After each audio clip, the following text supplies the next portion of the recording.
Happy Monday, Brigade. What's up? Welcome into a new episode of the Bostonian versus the Book. My name is Matt Peralta. We are live on our YouTube and X at Boston versus the Book, or replay on Sports Grid Television each and every weeknight at 10 p.m. Pacific time. Audio podcasts wherever you guys get your audio podcasts. And we are loaded today. There are a ton of things to get into. We will talk about my five, and I normally do my five favorite things from the weekend. I'm going to alter it a little bit.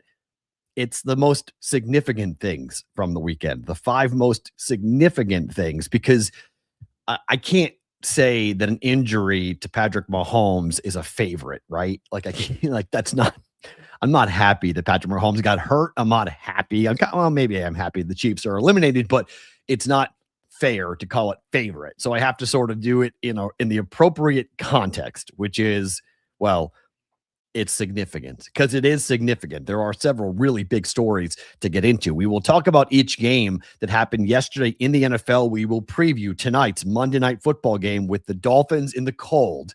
Tua has lost a ton of games. When the temperature goes below 40 degrees, he's never won. The air temperature tonight in Pittsburgh is going to be hovering around 20.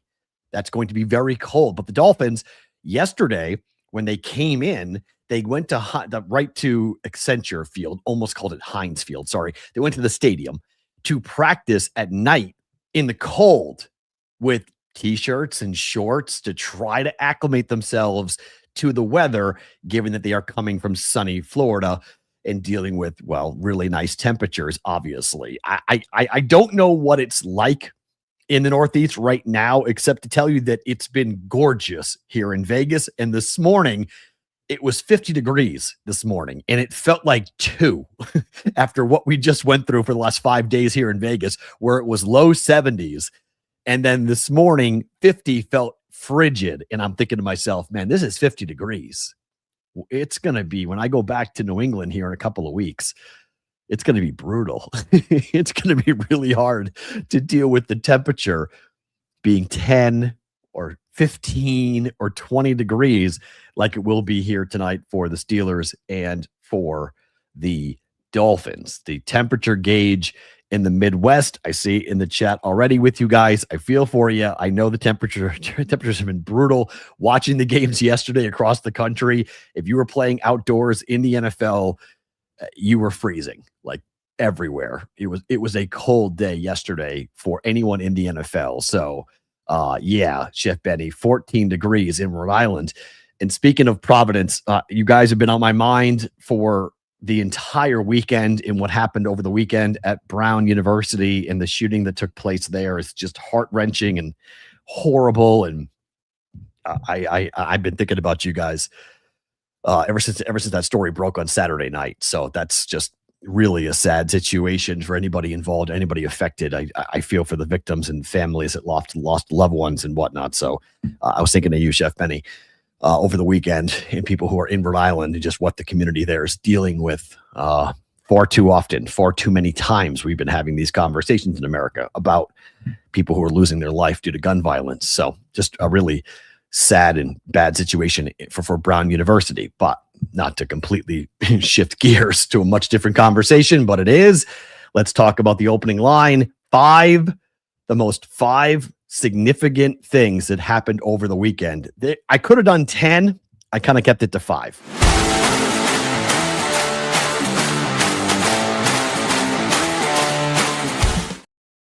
So when we're talking football and we're talking what's going on football wise, we tend to kind of gloss over college, and we tend to go too fast over college, and we don't talk about the Heisman Trophy, or we don't talk about things that took place. We kind of just like fast forward and we jump ahead.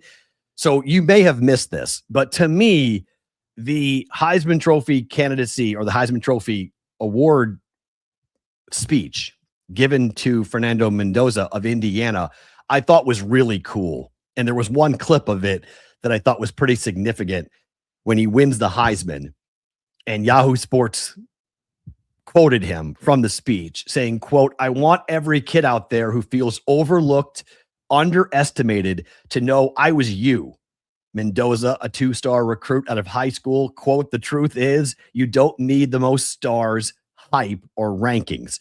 You just need discipline, heart, and people who believe in you. I hope this moment shows you that chasing your dreams are worth it, no matter how big or impossible they seem.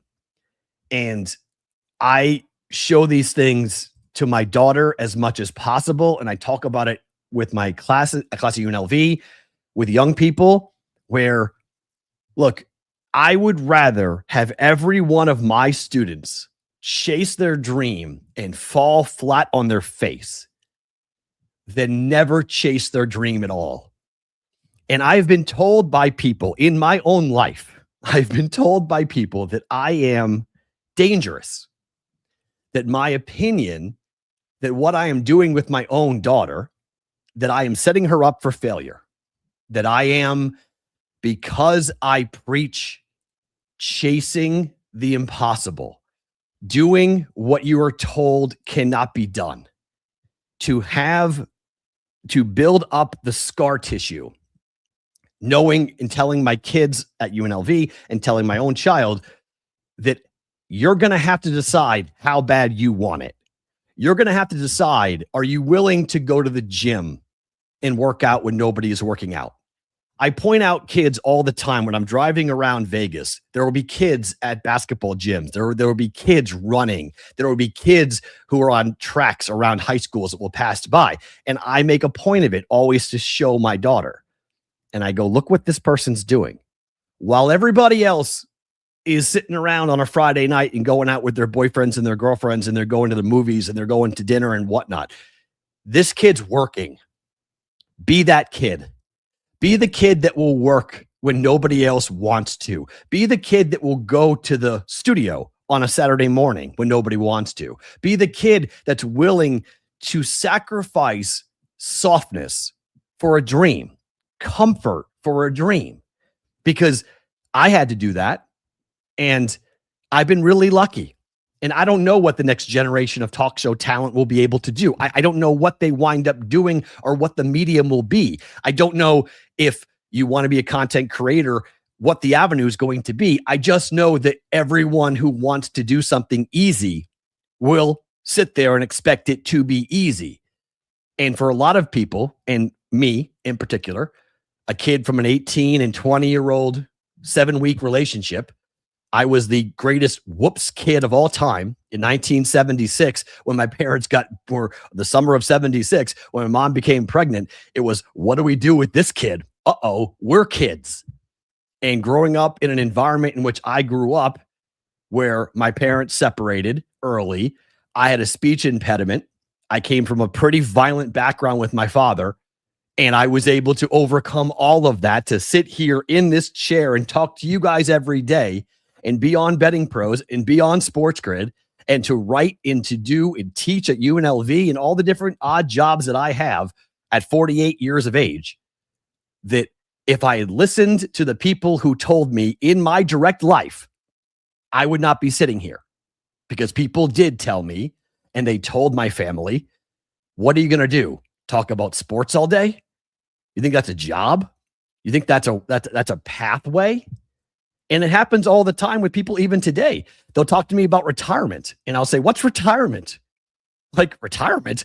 Like, I get why people went to become bankers and lawyers and finance people, and I understand the security that comes with all of that. I get that we need doctors, and we need lawyers, and we need judges, and we need people that will give you the stability that I will not have later in life. I fully expect that I will be working until I am 70 years of age. I've already decided that in my head, that, like, I'm 48. There is no 60-year-old retirement waiting for me in 12 years. That's not going to happen. But I don't want it to happen, because I don't go to work. I don't have to work. I get to do this. So when I see a kid talking about, as a 2-star, hey, I'm from Indiana. I am the Heisman Trophy.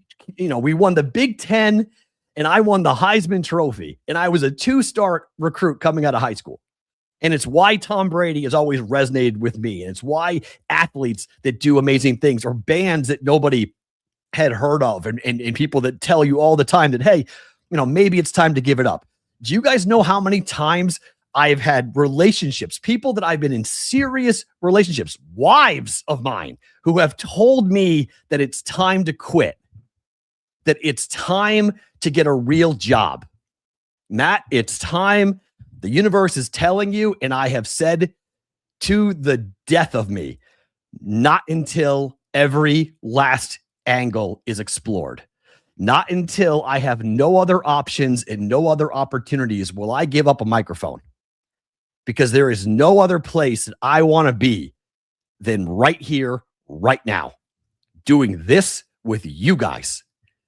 And I want my daughter to have that same experience in whatever she gets to do, because I never, and I swear on whatever you want me to swear on, but I have never woken up in the 4-year history, in our 4-year anniversary is coming up in 2 days. In the 4-year anniversary of this show, I have not once said, damn it, I got to do BVB. I've never, ever had that thought, let alone say it out loud. I have never had that thought. And I want that for my kid. When Mendoza gets to go put a helmet on and gets to go play football, the privilege that he has to be a football player, you could see it in his eyes. You could hear it when he was giving the speech about the amazing love he has to do that each and every day. You know, we don't have to go to work. We get to go to work. We get the opportunity to go to work. And when people come and talk to me about the industry or the gambling space, or, you know, being a talk show host or being a TV personality or whatever it might be, I'm always having the conversation with that person. I'm always talking about what it means, about how it's supposed to go. Where is it going to go? It's up to you. It's up to you. How badly do you want it? Because you're going to have to sacrifice Christmases, holidays. You're going to have to sacrifice friends and family. And if you're comfortable doing that, then yes, this is for you. But if you're going to sit there and get mad and get angry that, like, damn it, I got to work. Damn it, I got to go here. Oh, this sucks. I got to go here. You know, oh, my kid, my girlfriend, my wife, my mother-in-law, my sister, whatever it might be, all the things that you have to sacrifice family-wise in order to do the job. I can tell you I've missed a ton of things that other people would say I'm not missing that. And I understand that because my mentality has been different. And I think Mendoza is a very similar type of kid. He's willing to give up and sacrifice anything and everything to accomplish what he's dreamt. Tom Brady's a very similar guy, and Brady is my age. That's why I've always been very, like, looking at Brady and been like, that is something to hold up to. And people might say Brady is, you know, he's now a divorced dad of 3. I'm a divorced dad of 1. Okay. And I understand that some people will look at my life and go, wow, that's a really sad existence. And I understand that. And that's okay. If you feel that way, it's what do you prioritize? What do you put as your most important piece? And while my daughter is the most important thing in my life, and I love Amanda and I love being in a relationship with my girlfriend, it's not, you know, that becomes part of my life that you have to accept that, like, on Sundays, on Saturdays, during the fall, dad is in season and dad's working and I'm doing things that other people wouldn't do. And so, like, that's about sacrifice. And unfortunately, people around me have to just endure that. And a lot of people hate that. And I'm 6 months on, 6 months off. Right. And so I don't know. I watched that speech and I just was like, this kid's great. Like, I wasn't the biggest of fans. I wasn't the biggest of, you know, when I looked at Mendoza going into the Heisman, he deserved it. He won the game against Ohio State, so he should be the Heisman Trophy winner. But then I listened to that speech and I was like, man alive, that's tremendous. Bravo. Just absolutely bravo. So good. So good. Someone telling you that you're dangerous for telling people to chase their dreams sounds like some bitter ex material. It's not just my ex who's told me that, but it's true. Okay. You know, there's a lot of people in my world who have asked me that question about, are you ever nervous that what you're teaching, you know, there's that Galloway guy that's like got 5 million followers, the bald headed guy with the glasses that says the worst thing you could ever do to a young person is to tell them to chase their dreams. That's the worst thing you could ever do. And I watch that and like my head explodes. I'm just like, what? I'm the opposite of that. Teach them to be secure, teach them to be safe. Why? We do this one time. One time we do this. Safety is not for me. It never has been. I don't want to be safe. Okay. Money comes and goes. I've always been a believer in that. It comes and goes, but your experiences don't. Right. And if you're a banker, if you're a finance person, you probably look at the way I've lived my life and you've probably been like, like goes over your head. Like you would want nothing to do with the way I live my life. You would want nothing to do. You'd see my finances and you'd throw up and you'd go crazy and be like, oh my God, I could never do that. How do you do this? And because I'm about experiences, I'm about today. I'm about trying to live for where my feet are right now, right this. There's nothing else happening but this show right now at this time. It's where my focus is, where is my passion, what I want to do, and what I get to do. And so I get to host the Daily Juice podcast at night. People always ask me, how do you do that? How do you host 365 days a year? How do you host a podcast where every single night at 10:30, 11 o'clock, you have to go work? And that's true since July of 2020, barring a couple of vacations and a couple of hospital stays. I work every day. I work every single day. I do not have a quote day off. There are no days off for me. It's 7 days a week, every day. And people are like, my God, doesn't that suck that you can't just like check out? And people in my life have been like, oh my God, you got a tape? Yep, I got a tape. My daughter, Dad, what time you're taping? Like she just knows it's called taping. We just say, Dad, what time you taping the juice? And it happens. And that's just what I want to spend my time doing. I am fortunate to get to do it. It's not a problem. Even when I suck, and I suck right now gambling, I'm ice cold. Even when I'm ice cold, I'm losing money and it sucks. And it's a real big pain in the ass because you're like, oh man, this is bad. I'm going to get ripped and people are going to say things in the comments section. And it's just, all that. I don't know. Sorry. Long tangent, but like Mendoza, like I was so into what Mendoza said over the weekend. Huge. Number 4, the Spurs. They snapped the Thunder's 16-game winning streak here in Vegas with the NBA Cup. Wembanyama was absolutely awesome. I mean, he was awesome in the NBA Cup. And if you didn't see what could be the future rivalry in the NBA, we got to watch this more. I hope the Spurs and the Thunder play in the postseason. I really do. That was one of the best basketball games I've ever seen in my life. And I was kicking myself that I wasn't there in person for it. Because as our guy Raheem Palmer said on X, Wembanyama's an alien. He's an alien. Like, it doesn't make any sense. When you look at him on a basketball court up against other extremely tall individuals, the dude at 7'4" makes other players look short.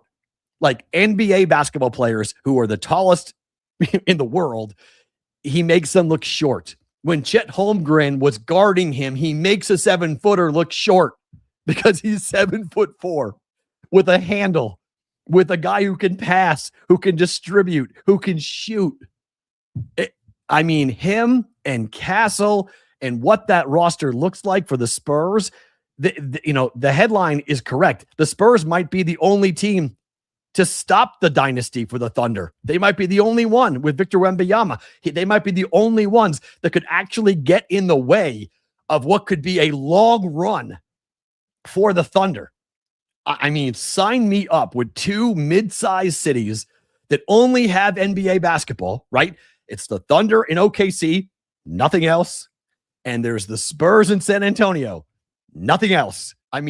You want to talk about 2 cities that are built to be rivals. Those 2 cities are built to be rivals. That is tremendous. There's a geography, proximity-wise. They're not that far apart from each other. They are mirrors in terms of size and tourism and whatnot. It's yes, 100%. Sign me up to all of this. 7 games. Absolutely, Anthony. Pure cinema. Just an unbelievable. Yes, that loss counts for the overall record. It does not count for the NBA. They have still technically won 16 regular season games in a row, Eric. So you are right. Okay. You are right on that.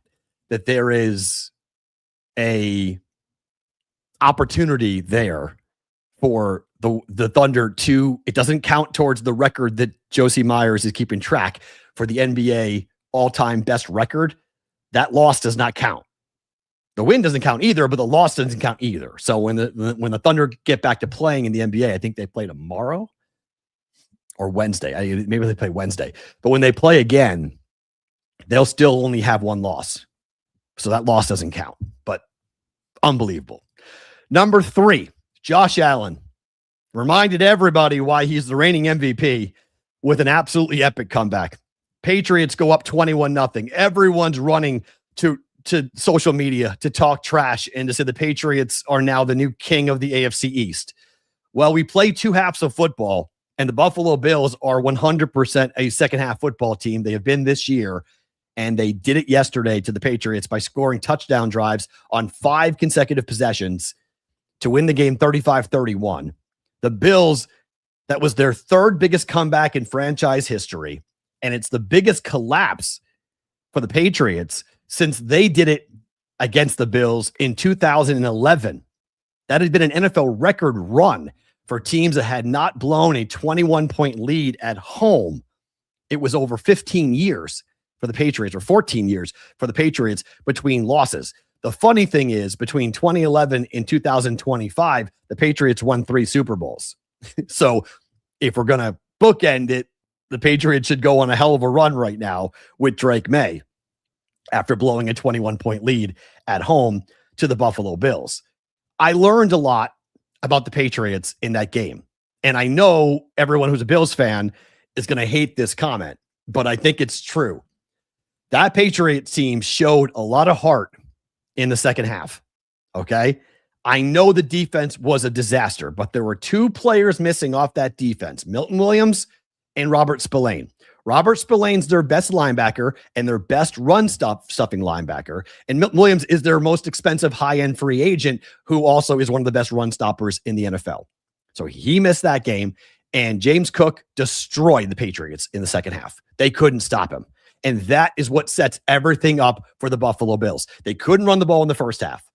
And so they couldn't move the ball on the ground against the Patriots in the first half. And thus, when it came out of halftime, James Cook was the number 1 weapon. And when the Patriots play the Bills again, which I hope does happen, the Patriots defense will be healthy. But their offense showed me a lot. The Drake May leading the Travion Henderson touchdown run to put the Patriots up after going down and blowing the lead was a huge moment in Drake May's career and the Patriots season, because they're never going to be out of it. They have a home run hitter now in Travion Henderson, who took about 6 weeks to 7 weeks to really get his feet underneath him for the NFL and for Josh McDaniels to figure out how to use him. So they got him now. They got Drake May. And frankly, it's a good loss. Stephon Diggs talked about it. They had won 10 games in a row. They needed to check themselves a bit. They had to come back down to earth. I mean, they're 11-3. The Patriots weren't going to go 15-2. No, I don't think the Broncos are going to go 15-2, but if you're looking at the 2 teams, the Patriots and the Broncos, as to what happened yesterday, the Broncos are going back to what wins. What wins in the NFL? Defense. Football has always been won by defensive dominant teams. If you're one of the best defenses with one of the best pass rushes in the NFL, you're going to be a dangerous team regardless what happens with the offense. And the Broncos defense, even though they did give up quite a few points yesterday to the Packers, that defense is much better than the Patriots. Like, the Patriots defense is still a work in progress, and they need a lot of help. So they are way ahead of schedule, like way ahead of schedule. And so everyone running and saying like, oh, they're frauds. Who has been crowning the Patriots, right? I'm taking value plays. I've got the Seahawks at 14-1, the Patriots at 11-1. I'm looking around for value. Okay. I just wanted to have enough tickets that in case we get to a Final Four, I've got like 3 of the 4 teams to win a championship. I've got tickets on them to win, and I don't need to do anything. I can just kick my heels up and watch the game. And whatever happens in San Francisco happens in San Francisco. Josh Allen was awesome. Josh Allen was absolutely awesome yesterday. And he proved everything that we had talked going into the game, how dominant He is running the football. I bet over on his rushing yards. That got there easily. He has a cannon for an arm. He's got new dad strength because, well, I guess he hasn't had a baby yet, but him and his girlfriend announced that they're having a child after being married over the offseason. So, I mean, things are going well for Josh Allen, but they're flawed. Like, don't kid yourself. The run defense is still a really big problem for the Buffalo Bills, and I think that's going to keep them from going deep in the postseason. But let's see what the postseason looks like. It's a pretty big deal. Number 2, give it up to Phillip Rivers. I was dead wrong. What a performance by Phillip Rivers. What an unbelievable game for Phillip Rivers to have. And you could talk about the fact that Phillip Rivers ran the offense in high school, so he knew the offense. He was playing with high school players. He threw for 120 yards. Do you know who threw for 64 yards yesterday? 64 yards. That would be Kenny Pickett of the Raiders. He threw for 64 yards. A 44-year-old guy on the couch just threw for 120 yards against the best defense in the NFL. Well, Kenny Pickett threw a pick and had 64 yards passing in a 31-0 destruction that the Eagles handed to the Raiders. So, like, you might go, well, he only threw for 120 yards. He ran a competent, effective offense. That's more than I thought he was going to do. The offensive line played their ass off. I mean, absolutely played their ass off. But I thought the guys this morning on Good Morning Football made a really interesting point that I didn't think of. What happens if that was it for Phillip Rivers? If Riley Leonard can play next week, and the knee, it was like 50-50, right? So they sided on caution and say, okay, we're going to Seattle, but we have Houston next week. And we cannot have a quarterback who is a statue back there when the Texans pass rush is going up against our offensive line. So we have to get Riley Leonard good to go for week 16. So sit him down for week 15 and let's have Rivers come in, and we're essentially punting on the game. We know we're going to lose, but we need someone who can run the offense in a competent way, which Rivers did by far, ran it in a competent way. Are they going to cut him? They might cut him. Like, I didn't think about that, but you're not going to keep him as a backup, right? You're not going to keep Phillip Rivers around. You're going to wind up moving on from him. So, like, that would suck. That would suck if that's it. If that's all he gets is that one game and that one performance, because I think he could be even better next week. But you have to play Riley Leonard. And if you're going to play Riley Leonard, you're not going to, I mean, what are you going to have him sit there and hold a clipboard? He's 44 years old. That's not going to happen. So that's, I just hope that's not going to be there. Like, that's, yeah. Just, I hope that's not the case. Yeah, Addison, you were screaming about that. Rivers to have a rushing attempt at plus 120. He did have one. He had one rushing attempt. It was a scramble, but he did have one rushing attempt. Yeah. I don't know. I hope I'm wrong. Let's say that. I hope I'm wrong. I hope that he does get another week with the Colts, but it feels like that might be a one and done situation for Phillip Rivers. And if it is, what a one, what a week, what a story, what a performance. Bravo. I bet against you. Bravo. You shut me up and everybody else. Way to go for one of the old guys. And I'll say this, Tom Brady's comments are absolutely correct when he talked about the lack of quarterback development in the NFL, the fact that a 44-year-old with 4 practices can walk off the couch onto the field and run the offense the way he ran that offense is unbelievable.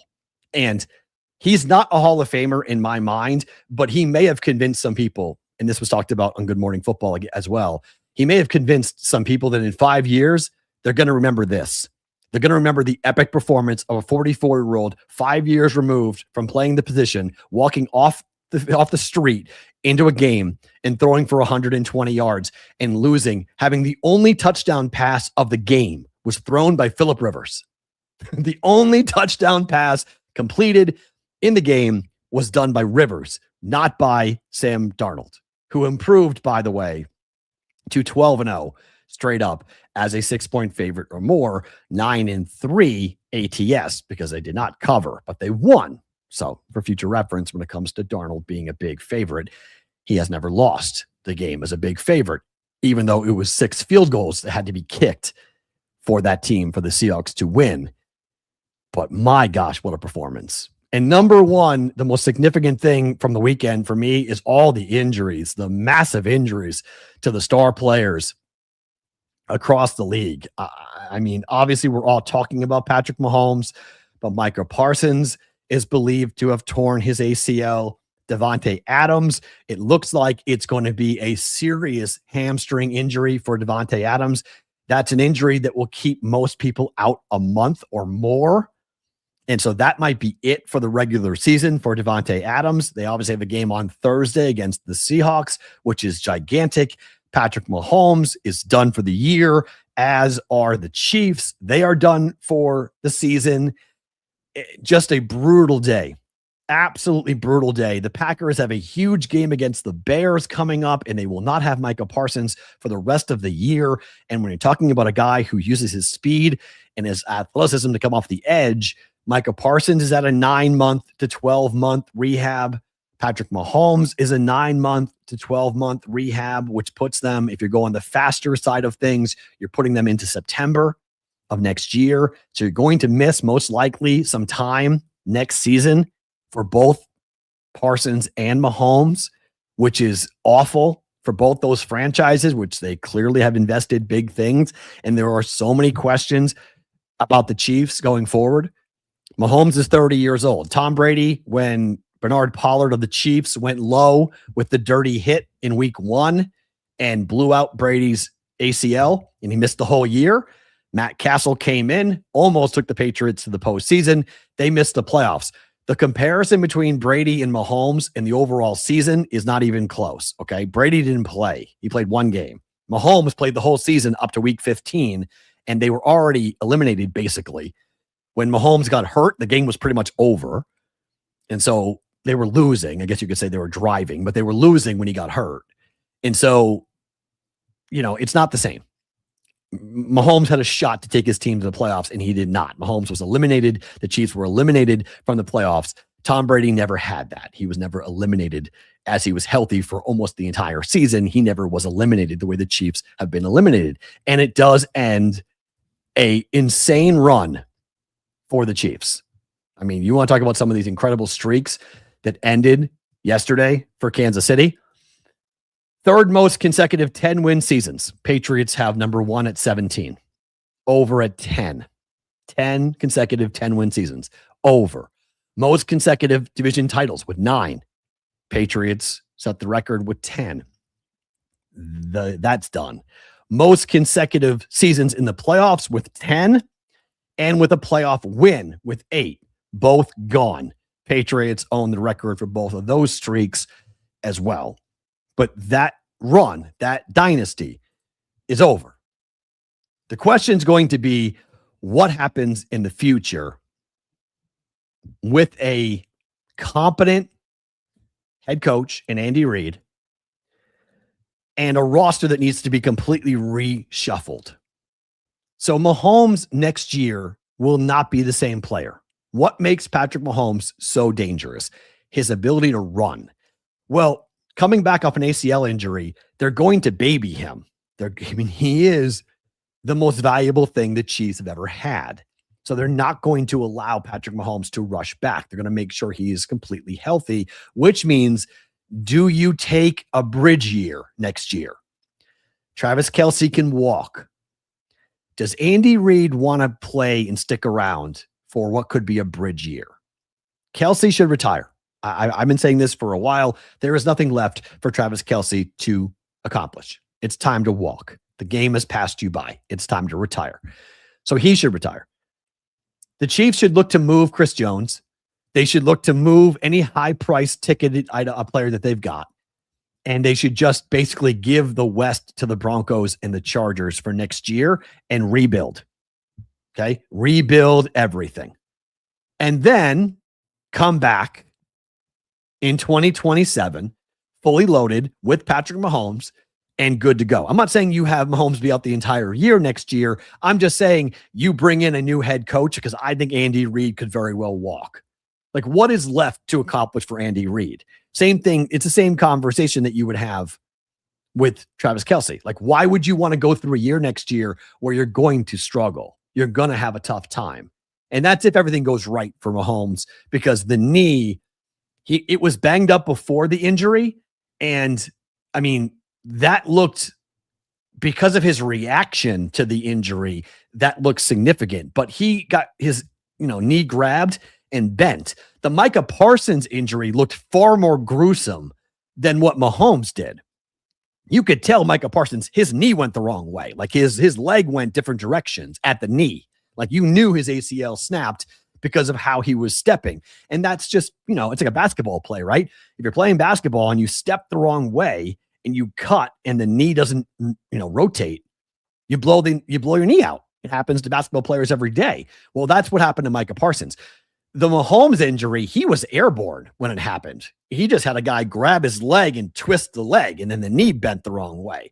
But you could tell that knee already was compromised before. It just was the wrong hit at the wrong time with the wrong angle that snapped the ACL. The question I've got is, well, what else got ripped in there? MCL, LCL, PCL, like what else ripped in Mahomes? Because that will make the injury more significant to rehab and recover from. So again, this is not just about 2025. This is about 2026 and beyond for the KC Chiefs, because the Patriots, if we're going to compare it to Brady and the Patriots, remember, they went a decade between championships. In the wake of Brady's knee injury, they didn't win it again until he was in his 40s. Okay? It was a long time. I was arguing with somebody yesterday, and I'll say it right here. Patrick Mahomes is not playing football in his 40s. Patrick Mahomes is not playing in 10 years from now, when Mahomes is 40 years old. He is not playing NFL football. He has a million other things going on. Brady never made the money that Mahomes is making. Brady never had the endorsement deals that Mahomes currently has. Brady was a different type of dude. He was all about football all the time. For what we can tell, Mahomes is a family guy. He likes his family. He likes his wife. He likes where he is. He likes to play football, but it's not the only thing he thinks about. Brady had a live-in guy in Alex Guerrero that was there to help him every step of the way with what he was eating, when he was sleeping, all the flexibility stuff that he did, all the just the wacko stuff that Tom Brady did to be able to play. I don't see Patrick Mahomes doing that. That's not a knock on Mahomes, by the way. It's not a knock on Patrick. It means he's accomplished a ton. Brady won 3 championships in his 40s. Mahomes has got 3. That might be all he gets. That's really impressive to get 3 championships. So I don't know what the future holds for the Chiefs, but it's very murky.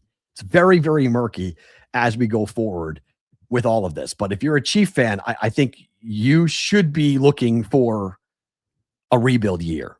And the Patriots had rebuild years. I mean, they were competitive during those years still because they had Tom Brady after he came back from the knee injury. But it's different. Andy Reid, Tom Brady's coach, was a lot younger than Andy Reid. Reid's up there. Reid had his run with the Eagles. Belichick never had that. So his whole thing was with the Patriots going through his 50s and his 60s. That was Brady and Belichick for those 20 years. You already have a coach who's entering AARP, categories here with Andy Reid. How long you want to coach till he's 75? How long does Reid want to coach for? And he's not the healthiest of guys on top of that. So that's the whole thing when it comes to the future of the Chiefs. But if Travis Kelce comes back next year, I will be absolutely stunned. Absolutely stunned. If you need any real evidence, you should watch the first 2 episodes of the Taylor Swift documentary. You will see his attention is not on football. He's the opposite of Tom Brady. Okay. That guy's on the phone with his girl all the time in different time zones. Okay. She's out there doing the Eras tour. She's out there in different countries, on different continents. And she's constantly talking to Travis, and he constantly say, man, I wish I was there, man. It stinks. I got to play this weekend. I wish I was with you, blah, blah, blah. That dude ain't focused, and that's okay. There's nothing wrong with that. There's nothing wrong with that. Oh, Sonic, thank you. I didn't know that. You can join AARP I thought it was 65. I should know that. I'm turning 50 in a year and a half. So I can join AARP in a year and a half. So, okay, there we go. No one questioned Belichick's age his last few seasons. Yeah, they did. I mean, people in New England did. Yes, they did. They questioned, had the game passed him by? Is he too old? I mean, that was 100%. That's 100% the situation. And yes, I know he's 67 years old. That's old, Joel. 67 and 67 years old. Sorry, kids. That's old. That's old. Okay. That's not young. And so next year, it's a wash year. So it's 68. The year after that, he's 69. When you're competitive again, you're 69. And oh yeah, by the way, all the Broncos and the Chargers are going to do is get better and have, at least from a Broncos standpoint, you have more time with Sean Payton, more time with Bo Nix. It becomes more difficult. It becomes more, the mountain becomes more challenging to climb. The Patriots aren't going anywhere. You have a 50-year-old head coach and a 23-year-old quarterback. The Bills are still there with Josh Allen. Lamar Jackson's still there. And we'll see what Harbaugh's future might be. There are rumors flying around about John Harbaugh going to Michigan, so where his brother was. So maybe he leaves Baltimore to go there. But for the most part, it looks like he's sticking around. So the AFC and Joe Burrow at some point will get a decent coach. Maybe next year, maybe the year after, they trade him or they trade Jamar Chase or something. But I don't think Zach Taylor's going to be around for long in Cincinnati. So you put a competent head coach with Joe Burrow, and now the Bengals are a big problem. This is just not the same AFC to what the Patriots ruled over for 20 years. It's just not the same. So if I'm the Chiefs, I would go ahead and say next year is a wash. Don't worry about it, Patrick. Take as much time as you need. Come back when you need to come back. And then we'll approach 2027. We'll go after 2027 as what we'll actually look to attack. Let's talk about yesterday in the NFL.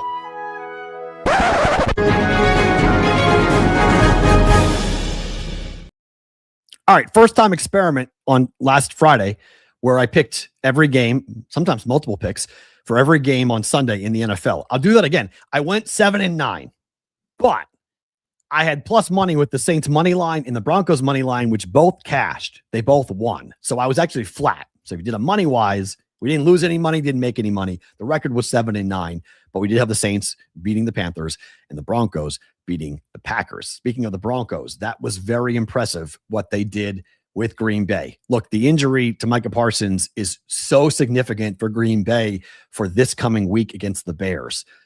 We'll talk about the Bears here in a second, but I was really impressed with the Bears. I thought the Browns were going to hang in that game at 7.5. I thought that hook mattered. I thought the Browns defensively, I thought that game with the weather, I thought there was going to be a much different performance by Chicago offensively as well as defensively that we saw. Shedeur Sanders looked lost in that game. Completely lost in that game. He couldn't do anything against that Bears defense. But from a Packers fan, you're going, okay, we won the game at home at Lambeau against Chicago when we intercepted Caleb Williams in the end zone to win the game. There's no Micah Parsons to get after Caleb Williams, a guy with 12.5 sacks who was a huge acquisition that really changed that defense. To lose him in December for that game coming up this weekend is such a huge loss. But for the Broncos and Bo Nix, who continue to play really well, I don't love the whole, when he was asked, you were underdogs in this game, and he goes, we're the overdogs. I don't know what the hell that means, nor does he, but I get what he's trying to say, that we are confident, we are talented, we have a dynamic offense at home. It's a different defense. It's a different offense on the road, but their defense, both home and road, is the best defense in the AFC. And they're going to be a real problem. This is when you watch football and you watch as much as I do, and you watch as much as you guys do, we have a pretty good idea of who the best teams are. Now you have to execute and you have to play, but these are two of the best teams in football, Green Bay and and Denver are two of the best teams in football. They are in a different class. I don't put the Patriots or the Bills in the same category as the Broncos and the Packers. And it comes down to defense. Both those teams have defenses. Even without Micah Parsons, there's still a really good defense in Green Bay. There's not in New England and Buffalo. They have really good offenses. And I like the quarterbacks better for Buffalo and New England than I do Bo Nix. I'm not a very big fan of Bo Nix. I like him. I'm not a believer. Okay. I'm just not. And I'm going to fade him in the playoffs. But unless they're at home. If they're at home and it looks like they're going to have the 1 seed, the Broncos are going to be a really difficult out. The Panthers are now owners of one of the craziest streaks in the history of the NFL, in my opinion. They lost again. The Panthers are now 0-12 when they're favored since 2021 in the NFL. It is the literal kiss of death when the books put the Panthers as favorites. It's not just that they don't cover, they don't win. They lose the game outright. That's insane that they lose the game outright. 0-12 as favorites. And I thought Bryce Young in the first part of the game, I mean, they went up 17-7. They're looking great, and they lose the game 2017. Tyler Shuck takes a gigantic hit as they're driving to go into field goal range, takes a huge hit, 15-yard flag, sets up an easier kick. Game winner goes in. The Saints beat the Bucs and the Panthers in back-to-back weeks, and my ticket for the Bucs to win the South is alive, which is so big. That was my biggest bet this offseason, was the Bucs to win the South at +110. And man alive, let's go. 7-7 tied, and the Panthers and the Bucs play 2 times in the next 3 weeks. Let's go. It's going to be a lot of fun to see what ends up happening. Vikings beat the Cowboys to end their season. Dallas defense is pretty pathetic if you stop and look at it. So I think it's going to be an interesting situation with Dallas this offseason because Quentin Williams got hurt. He's in the concussion protocol. He changed everything defensively, but when he got hurt, that was a huge loss for this Dallas defense. But the Dallas offense, it's why I didn't bet their team total over. It was 27.5. They wound up with 26 points. They allowed JJ McCarthy to look like a really competent quarterback last night. And I think if you are a Cowboy fan, it has to be very frustrating for a couple different teams. 1, the Lions, and 2, the Cowboys. If you are a fan of those teams, to know that you have elite offensive talent, you have an elite Hall of Fame caliber quarterback, you have incredible running backs, you have good offensive linemen, you have stellar wide receivers who can put up points on anybody in the game, and your defense cannot stop a 6-year-old's runny nose. And that's got to be heart-wrenching because the Rams just kept on getting open and kept on moving the sticks. And I mean, Jared Goff was awesome last night. It was yesterday, and he couldn't do anything more than what he did. Same thing for Dak. They're doing everything you would ask from the quarterback position, and yet the defense just keeps on letting both of them down. So this is a really big offseason for Dallas to make some changes defensively, to go ahead and add some really talented defensive ends and players that can help. And maybe Matt Eberflus stays, maybe he doesn't, but you can't lose to the Vikings in that moment. Season over for the Cowboys. My bet is going to fail for them to win the division. That's not happening. Eagles will win next week, and the Eagles will win the division. But, really interesting. Texans went up 17-0 in the first 10 minutes against the Cardinals and coasted to a 40-20 win. They are a problem. The Texans and the Broncos, I like the Bronco offense, although RJ Harvey got banged up last night. I like the running game. I like the offense for the Broncos more than I like CJ Stroud and the Texans. But the Texans defense is unbelievable. And that's the hottest team in football. Nobody wants to play the Houston Texans in the playoffs. I sure as hell don't want the Patriots to play the Texans in the first round of the playoffs. I think the Texans are a team that, looking at tickets this week, the Texans are a team I'm looking at because I watched a lot of that game. I know the Cardinals stink, but they got, de-pantsed early in that game. They got smacked on the first play of the game. They scored a touchdown. The ensuing kickoff was fumbled. right to the Texans. They kicked a field goal. It was 10-0 before it got to 3 minutes into the game. Scored a touchdown to go up 17-0. It was 17-7, and then the route went on here for the Texans. Really impressive performance by the Texans. Jacksonville, 10-4, right behind the Patriots for the 2 seed. They took care of business. They annihilated the Jets 48-20. This Jacksonville team, I talked about it last week. They're sleeping at the moment. Like, people are sleeping on this Jacksonville Jaguars team, and we probably shouldn't because of what Liam Cohen's doing.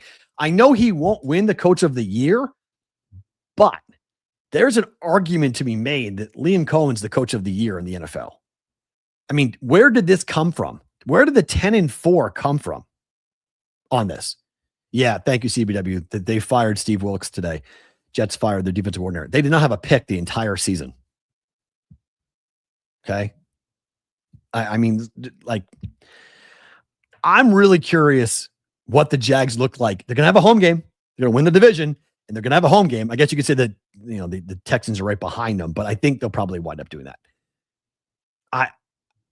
It's amazing right now with what's going on for Jacksonville, with how hot they are at the moment. Emerson Lotzie is going crazy. Emerson went to the Patriots game yesterday wearing Jaguar gear. He walked into Foxborough with Jaguar stuff on. I think he was wearing a Jaguar starter jacket yesterday at the game. Jacksonville's 10-4. Legit 10-4. The Ravens blanked the Bengals 24-0. You would have to think that major changes are coming this offseason for Cincinnati.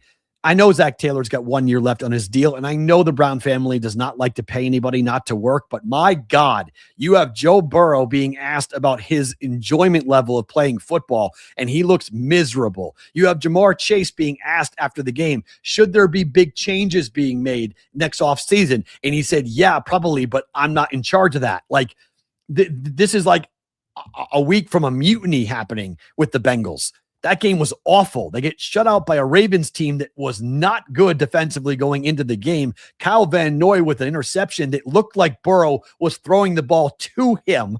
He looked like the intended target. He handed the ball off to a defensive back who housed the damn thing. Get shut out at home, 24-0. And the Bengals think so little of their fans that they forgot to shovel the snow out of the stadium at Paycor Stadium. What are we doing? That's rules. There are NFL rules about clearing snow, and the Bengals were like, deal with it. If you want to come to our game, you're going to freeze your ass off. Literally. I have no idea what the hell is going on in Cincinnati, except that it's a complete dumpster fire. The worst situation in the NFL very well might be in Cincinnati at the moment. I mean, this is bad. Really, really bad, with a Hall of Fame caliber quarterback and a coach who has been clueless since he got the job. Like, again, I have been harping on this for the longest a period of time. Zach Taylor keeping a job in the NFL right now is unreal. It is absolutely incredible to me that Zach Taylor is still a head coach in the NFL. I knew that we were going to see Brian Callahan be fired quickly when he got the job in Tennessee. Like, that was DOA. I was like, okay, you're bringing Bill in. You're going to change from a passing offense to a running offense. Good luck with that. Or flip that. Sorry. A running offense to a passing offense. Good luck with that. We saw Dad do that at Nebraska. It didn't work at Nebraska. It didn't work with Tennessee. And they're very much, all their fans are like, remember when we had that Derrick Henry guy? Remember when we were the 1 seed with Ryan Tannehill and Derrick Henry and that Vrabel guy? Remember that? Oh yeah, those were the good times. Now we have the Callahans who got both sent packing. The day the year is over, if the Bengals don't fire, if they don't fire their head coach and Zach Taylor, I will be stunned. Again, I don't care about him having 1 year left on his contract. Like, you're the NFL. My God. The Bears. How about the Bears? 31-3 over the Browns. Shedeur Sanders couldn't do anything. On top of the fact he lost the wristband play sheet mid-game, and he didn't know what the play calls were because it looked like it, because they couldn't do anything. He was late. He was throwing high. He was running for his life. Like, that was a awful performance by the Cleveland Browns, just completely outclassed by the Bears. And that's the first time that I saw Chicago and I went, okay, I'm starting to come around because I have faded them. I have been doubting Ben Johnson's team. I've said it's very similar to the Patriot conversation. Who have you played and who have you beaten? All of these things. Well, I know the Browns aren't that good, but this looked like what the Patriots do to bad teams. You take them behind the woodshed and beat the living daylights out of them. And that is what the Bears did to the Browns. Really, really impressive. And then finally, the Raiders. They again proved to be the worst team in the NFL. 31-0 blowout at Philly. So Kenny Pickett throws for 64 yards in that game. I was getting into conversations with Raider fans online, shocking me arguing, but they were telling me that Kenny Pickett is better than Geno Smith. And sometimes I really wonder what fans watch. Like, do they actually pay attention, or do they just root for people that they like? And they don't like Geno Smith and they like Kenny Pickett as a person. So Kenny Pickett gets your support when it's clear to anybody with a pair of eyes that Kenny Pickett sucks. Okay? He is not an NFL starting quarterback. He's not even a backup quarterback in the NFL. Okay? It didn't work. The career didn't work. Nothing worked. He couldn't run the offense. He couldn't hit wide open receivers who were open consistently for the Raiders. And now, you have Max Crosby who gives this like impassioned speech pregame. Like he was like, let's go and shock the world, everybody. Let's go and shut everybody up. And he's like all like doing this rah-rah thing before the game. And that is the performance that they put out in their response to their quote leader in the speech he gave. Wow. 31-0. I knew the Eagles would win the game. I didn't think the Raiders would get blanked. And if you're a Raider fan, now you're looking at the number 1 seed. I didn't even talk about the Giants game against the Commanders because I don't care about it. So like the best thing about the Giants Commanders game is the fact that we cashed the under 5.5 on the Giants. Do you guys remember, by the way, when I said the Giants would lose the majority of their games and Brian Daboll would be fired midseason? Remember I said that? And Giants fan told me I was crazy. Remember when I said that they were going to be one of the worst teams in the NFL? And Giant fan told me I was crazy, that defense was too good, that they were going to wreak havoc in the AFC and the NFC East, and they were going to be great, and that Jackson Dart was going to save everything. And I said, if they play Jackson Dart in the week that they did, basically week 5, right? So you play Jackson Dart, you're playing for the number 1 seed. Again, they told me I was crazy. They told me I was dumb. Sorry, it ain't happening. Not happening. Yes, it's happening.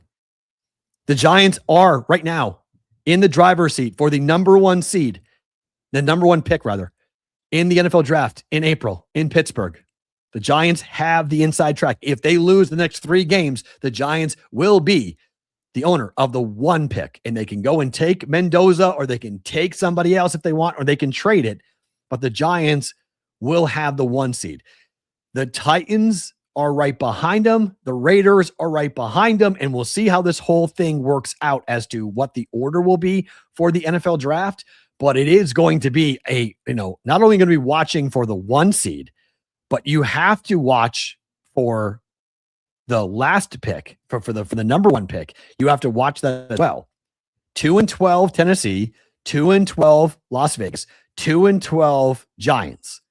Those are the 3 teams all competing for the worst record. The Raiders have a tiebreaker over the Titans because they beat the Titans. The Giants at 2-12. I'm not exactly sure what the tiebreaker is between the Giants and the Titans, but the Titans are, because they didn't play, did they? No, they didn't play. Its division record, I think, might be the next, or conference record. They're both 1-9 in conference at the moment. The Giants are 1-4 against their division. The Titans are 0-5 against their division. So I'm not exactly sure what the tiebreaker is. So who gets the 1 seed? But my goodness, the Giants could wind up with the number 1 seed. Raiders need a top 3 pick. As of right now, they'll get it. As long as they lose the next 3 weeks, they will have a top 3 pick. If you guys are watching on the replay on Sports Grid Television, thank you for being here. We appreciate it. Back tomorrow on a Tuesday. If you are live on either YouTube, X, or wherever you may be watching, listening as well on the audio podcast, don't move. Bonus time starts now.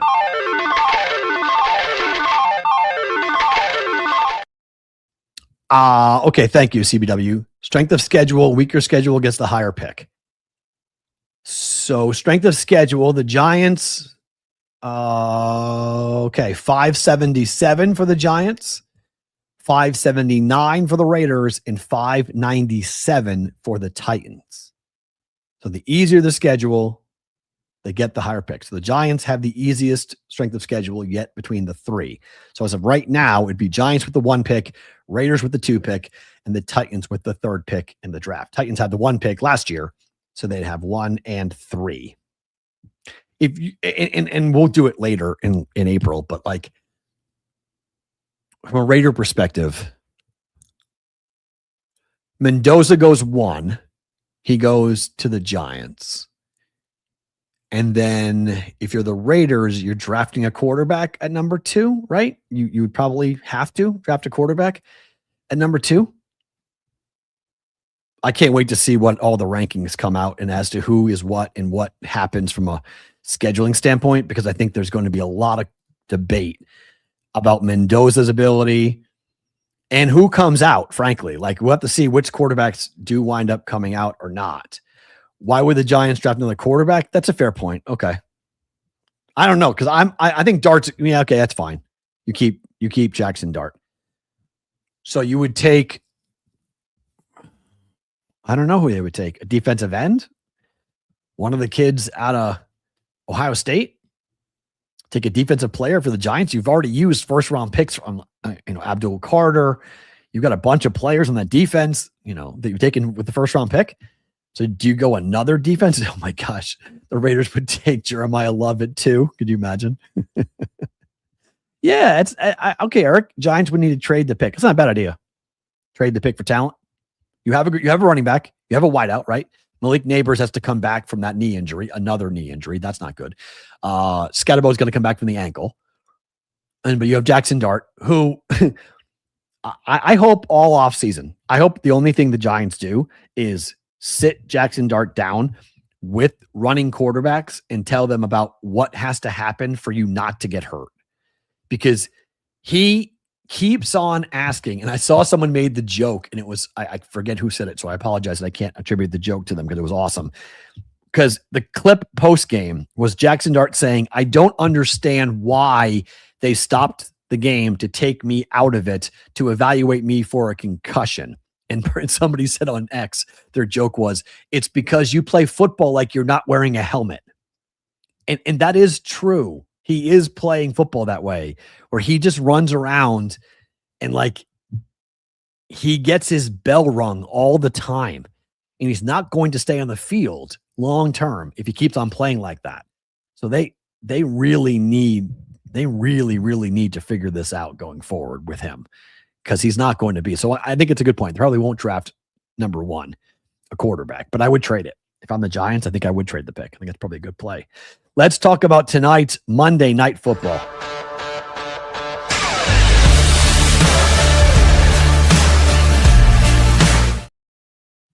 It's time for Just the Picks, being presented by the Betting Pros Prop Bet Cheat Sheet. You can go and download the Betting Pros app to find the Prop Bet Cheat Sheet, or log on to bettingpros.com/props to check out all the projections for tonight's Monday night game between the Dolphins and the Steelers.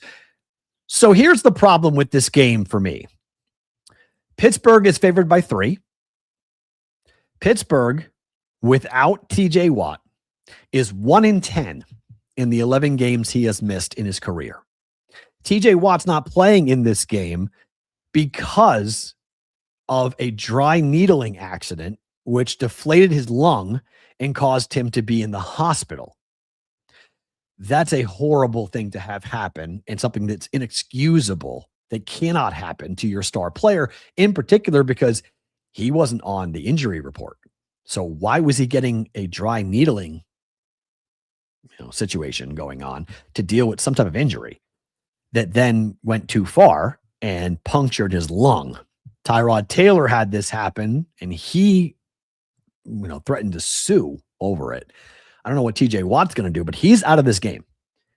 So now we have a Dolphins team that can't win in the cold and a Steelers team that can't win without TJ Watt. So I want no part of the side in this game. The professionals, they've taken the 3.5. They like the Dolphins plus 3.5.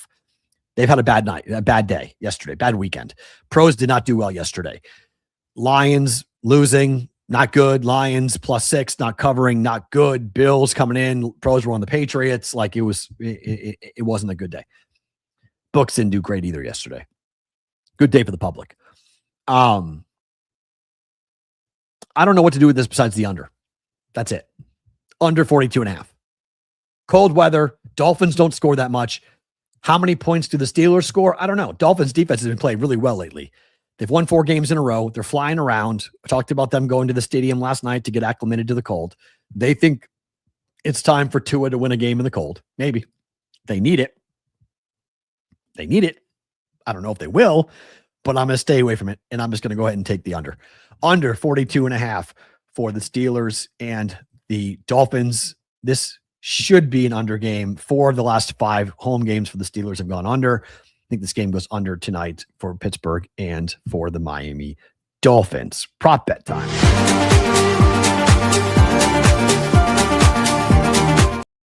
The BBB prop bet of the day here on a Monday. It's Tua to throw a pick. I think he gets intercepted tonight. The football is going to be slick. It's going to be rock hard, and I think you'll see mistakes being made by wide receivers. I think Tua will throw a pick. He has thrown 14 of them. He and Geno Smith lead the NFL in interceptions, and I just think even though the Dolphins will try to protect Tua, I do think he will try to force the football, and this Steelers defense can be very opportunistic at times, and I think this Steelers defense will get a pick here. They will intercept Tua tonight. Only -110. Not juicy, not that hard. Ooh, sprinkle on 2 interceptions. How about that? Go ahead. Let's see what happens. All right. I'll bet 1. JPC the fourth says drop a little nugget on 2 picks for Tua tonight. But BBB prop of the day, we're going Tua to throw a pick tonight. Oh, that's plus 330. That's a great number there. All right, on Tua to have that. So -110 on 1, plus 330 on 2 for Tua to go ahead and to throw that here tonight for Monday Night Football. Let's talk about some news of the industry.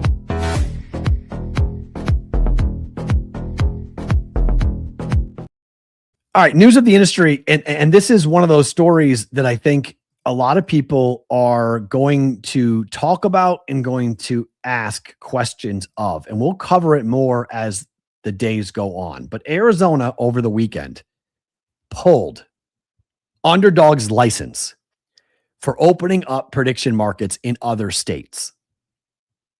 The question's going to be, will other states follow this? So Arizona called the bluff of Underdog. How many other companies that are licensed in Arizona will have their licenses pulled for offering prediction markets in other states? Now, in the way that the laws are written, and people have asked me this question as to like how, if they're operating something in a different state, how could that violate the license that is being operated in Arizona? It's the language in which Arizona has written their licenses, basically saying if you're doing things that's going to, what we perceive as being injuring the betting overall ecosystem, that we have the power to determine who and who is not licensed to operate a sports book here in our state. So they pulled Underdog as a warning shot to the rest of the industry and the rest of the operators who are in Arizona. There's a lot of them that are in Arizona. Will they pull others? And then the question is going to be, will they pull other states follow suit and equally pull the licenses of, and obviously your mind quickly goes to FanDuel and DraftKings and says, okay, if FanDuel and DraftKings, who are preparing to open up in California and in Texas prediction markets, if those get opened up in those states, how many other states like Arizona say, okay, that's fine. You cannot operate in our state. And whether FanDuel and DraftKings would say, well, there's more people in California and Texas than 5, 6 of the big states combined. Like if you want to take North Carolina and you want to take Nevada and you want to take Ohio and you want to take New Jersey and say, okay, we lose licenses, but we get California and Texas, we're good with that trade. We're okay with that because of the amount of money we're going to make from operating a prediction market in those two massive states with 40 million, give or take, in each state. So what happens going forward? This is going to be a very interesting couple of months as we go into 26 rather, from 25, as to how in the world the prediction marketplace, the threats that have been levied down from the books or to the books from the states, that if you offer a prediction market in a different state, we're going to pull your license in our state. Massachusetts has said this. New York has said this. Arizona has said this. Illinois has said this. Let's see how many states actually follow through with it. Arizona did with one company. How many companies do we see? Sonic is asking, do we know the margins for the companies in the CFT space versus traditional books? As far as I know, and I'm not as fully up to speed, it's up to each individual company as to what the rake is. There's not like a minus 110 type of thing. It's what the percentage is. It's what's being taken from prediction market companies that are offering the marketplaces, what their fee is, if you will. There's different fees. Kalshi has their own fee. Polymarket has their own fee. Again, I am not well-versed in the prediction marketplace, but it's different than price. You can shop around price. You're shopping around fees. And I think the fees can change based upon the market and based upon the volume and everything else. So I don't have a great answer for that as to how there is. Oh, wow. The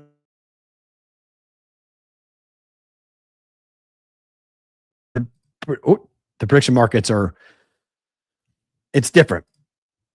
Do prediction markets only profit a very small percentage? No, it's a pretty good percentage. I mean, but there's a lot. I thought so. I thought I froze. I was going to say, I was clicking on it and it wasn't working. I was like, well, yeah, I thought we were freezing on that.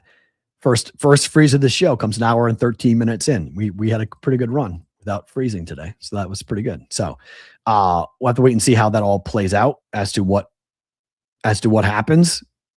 But it is a fascinating look on this, on that, as to who gets caught up in all of this, who could lose their license, because it's quite significant coming up with that. Favorite thing about today.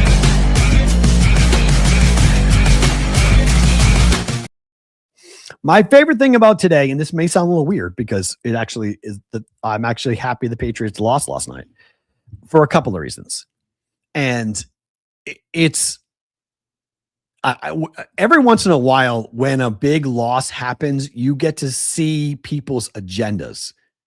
And a lot of people who are in either NFL media or Patriot media, they're getting exposed a bit today with how they feel about the team.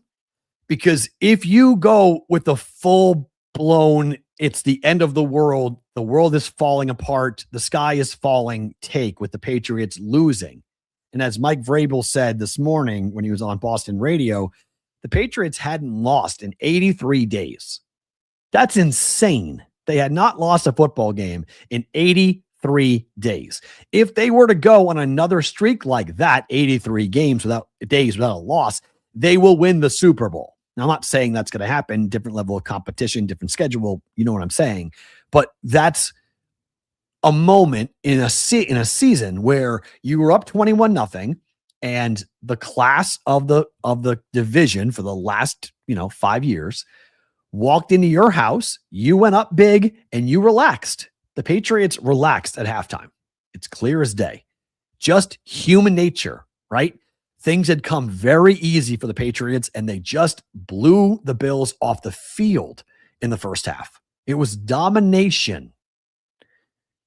And then the second half started, and they scored the first touchdown. Then they scored the second touchdown. Then they scored the third touchdown, and it was 24-21, and everybody went, oh my God, they're going to blow this. Then it was 28-24. Then the Patriots get the run from Henderson and go up 38-28. Then the Bills score.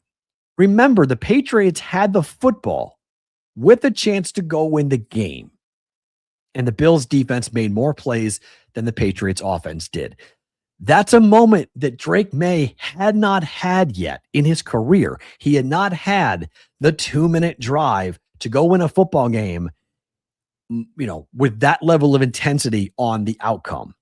And those are all learning experiences. Those are all things that the Patriots, it's better to have that happen now than in the playoffs because that second half looked a lot like the Ravens game in 2008 when they gave up a touchdown on the first play and the Ravens ran the Patriots out of the building.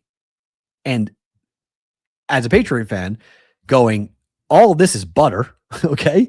If the Bills had lost that game yesterday, their season is not over, but they're going to have a much different road. Now the Bills are very much alive. The Patriots have to go to the Ravens this coming weekend, and that's going to be a really hard game. The Patriots are road dogs to the Ravens next week. The Patriots lose that game. The Bills can win their game, but they've got a tough one against Philadelphia coming up.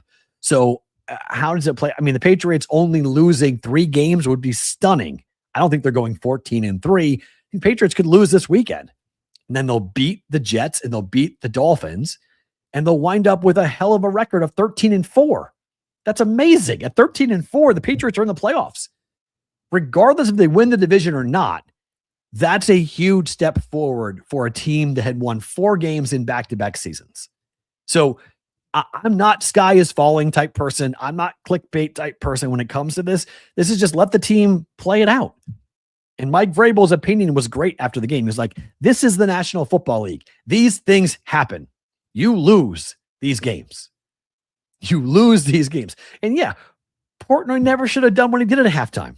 It was ridiculous what he did at halftime. And that's like, he unfortunately gets to be the flag waver of Patriot Nation, which is just dumb to stop and think about it. I mean, it's dumb, but he's a very famous guy who gets to run around. Again, he's from Swampscott, Mass. I'm from Andover, Mass. Swampscott is basically 3 towns over. He's 48. I'm 48.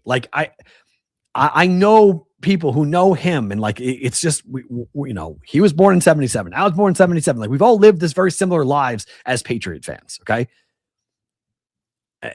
I know what he does. I get why he does it. Okay, I totally understand why he does it, but I didn't like the fact that you had the same thing going on with Bill Simmons. And look, I was celebrating it. Look at my timeline. It was 21-0. I was fired up. I was like, oh my God, this is incredible. Because I still think that Sean McDermott might get fired.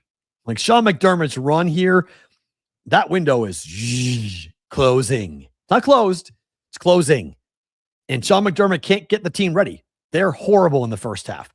He's just lucky that in the second half, he has Josh Allen and things can change because the Bills are clearly a second half team. They are clearly a second half team. And so in the playoffs, know that about Buffalo, but teams will as well. I mean, this is a type of loss for the Patriots that will stick with them. It's a type of win that everyone who faces Buffalo, regardless of what the score is at halftime in the playoffs, they're going to keep their attention on the Buffalo Bills. It all comes down to the running game. You stop James Cook, you stop that team. Patriots could not stop James Cook, and thus everything else got rolling big time. The tight end pass, the Allen run, all that stuff. Same thing happened the week prior to the Bengals. Little different because the defense got 2 turnovers in the fourth quarter for Josh Allen to have that 10-point lead be flipped around, but it still was the running game with James Cook and what he was capable of doing. So, favorite thing about today, not a big deal. It's one loss. It's one loss. A lot of football left to go. We got 3 weeks left. It's going to be so much fun. Tomorrow, Tuesday, we will get into looking at the games for next week. There are some huge games in the NFL happening next week. Huge game on Thursday with Seattle and the Rams. We'll talk a bit about that coming up on Tuesday, and we'll start to preview the games this weekend, the college football playoff games Friday and Saturday. This is a really big football weekend. Thursday, Friday, Saturday, Sunday, 4 days before Christmas. If you can avoid the Christmas shopping, do it now. Just telling you, do it now. And then be clear and good to go for this coming weekend. Hit the like button, subscribe button. Thank you for being here. I'll give you an update on the store and everything that's going to be shipped out for the Dave hats and everything. You guys, I'll tell you how much money we're giving the girls tomorrow as well. You guys were incredible. They're going to have an unbelievable Christmas gift from you guys in the brigade. Thank you so much for that. We'll do that tomorrow on the show as well on a Tuesdays. BVB.